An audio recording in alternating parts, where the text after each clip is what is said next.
Hey guys, what's going on? Welcome back to yet another edition of Intuitive Angling. Much appreciated you guys taking some time out of your day to watch the video.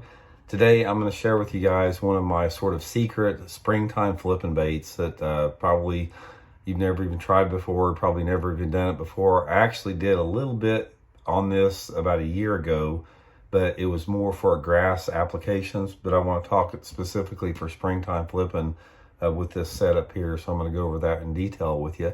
Real quick, just wanted to remind everybody, if anybody out there is interested in booking an on-the-water lesson with me, just shoot me a private message on my Facebook page, Randy Blockett Professional Angler, and trying to get trips lined out for over the summer and everything. So if you're interested in that, just shoot me a message and I'll get you the info on that. Okay guys, I'm going to show you guys what this is, how I like to rig it, and why it's so effective. So first of all, I'm going to show you the bait, what it is. It's probably not what you consider a traditional flipping bait. It's a swim bait. This is the Zoom Z-Swim. You know, Kitech's got one just like it. It's a rib swim bait. Very popular for, you know, a jig head, Alabama rig. I'm going to say that most people that have seen this profile of bait, they think of it as 100% a swim bait that you throw on a jig head, you know, and some on Alabama rig. You don't think about flipping it much. Actually, I can't take credit for this particular technique that I figured out because I fished with a co-angler up at Lake Champlain it's been about 12 or 15 years ago. Nobody knew what the Kitech was. I mean, it was brand new. Nobody ever even heard of it. And I think it was originated up there, or that's where it first entered the United States. And my co-angler, he knew, I guess, the people that owned the company. And he was telling me about this thing, showed me one, and he was telling me about how many bass he catches flipping it in the grass.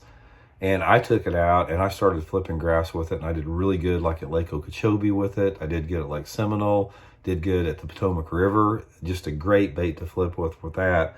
But I brought it back home and I started flipping it in the springtime of the year around this part of the country, flipping flooded cover and flipping docks with it. And that's the two things I'm going to talk about. But I'm going to first of all show you guys the rig up on this. It's real simple. This is a 3.5 inch a Zoom Z-Swim. You guys, if you've seen my Texas rigging videos, I talk about using straight shank hooks all the time.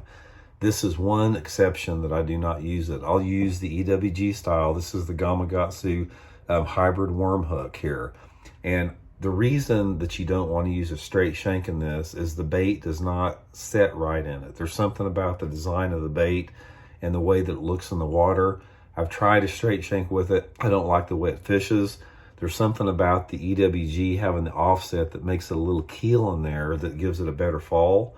So I've got a 3/0 Gamakatsu hybrid here, and I'm going to come through the bottom of it, and it's got a nice little channel that you can put it in, that you come out the top there. And you want to really make sure that you get it perfectly straight coming through the top.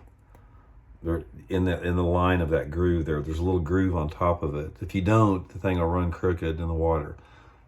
Got it lined up in that groove right there. You want to bring your hook all the way out and just lay it flush against the top like that. The ribs on the thing, see, I don't know if you can see it there, but I've got the hooks not even, the hook is exposed there. It's not even in the plastic, and you can get away with that even flipping heavy cover because of the ribs. So I got it set up like that. I've experimented with a lot of different sinkers. My favorite size, is a 5/16. So here's the setup here, guys. 3/0 Gamakatsu hybrid, 5/16 slip sinker, brown. I use a lot of different colors. I usually like some type of a shad pattern. Guys, I'm telling you right now, this is a fish catching son of a gun right here. This is when they don't see it like much. I mean, most people just don't equate it as a flipping bait. You know, they see creature baits all the time. They will hammer this thing. And so I'm going to talk a little bit about what you need to look for. First of all, water clarity. I've tried different colors. I've tried like the green pumpkins and the black and blues. I haven't done any good on it. Every time that I have caught them on this thing, it's been on some type of shad pattern like this. So given the fact that you've got a shad pattern, for whatever reason, that's what they bite, you got to have a little bit cleaner water. So I don't flip this thing unless I have water visibility of like at least 3 feet. Ideally, I like 4 to 6 foot clarity on there, 4 to 6 foot water visibility, really 3 to 6 feet in that zone like that. There's something about, it's a sight bait. It's not a bait that, even though it's vibrate and pushes some water, there's something about it. They bite it on the sight. So that's the first thing, 3 to 6 feet visibility. The next thing, the cover.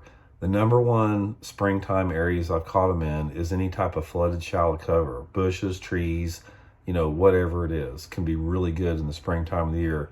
A lot of those fish will bed in that flooded cover. This is a really good way to catch them. And then around any type of boat docks, they will hammer this thing around boat docks. If you've got clear water docks, it's a really good technique to catch them.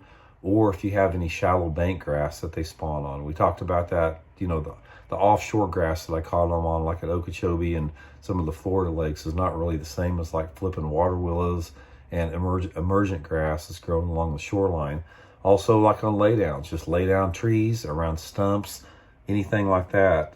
There's just something about it. The presentation of it will get you some bites that you can't get on anything else. Most of the time I'm flipping it on 17 to 25 pound test line. And another thing I found about it, guys, is I don't like to peg the sinker on the thing. I like the sinker sliding free, if at all possible. I mean, sometimes if you're flipping that real thick stuff, you can't get away with it. But if I'm flipping, stuff like stumps and laydowns and docks, I like the free sinker on there. But give it a try, guys. Get you some Zoom Z Swims, Kitex, whatever like that. Put them on a 5/16 ounce sinker. Put them on a flipping stick. Anywhere that you'd go where you think you can catch them on a jig or creature bait, something like that, give it a try. It's something they haven't seen. They will bite it. I can guarantee you that. And it's sort of one of those deals I don't like to talk about a lot, but here it is. You know about it now, and let me know how it works for you. So hope you guys are doing good. See you later.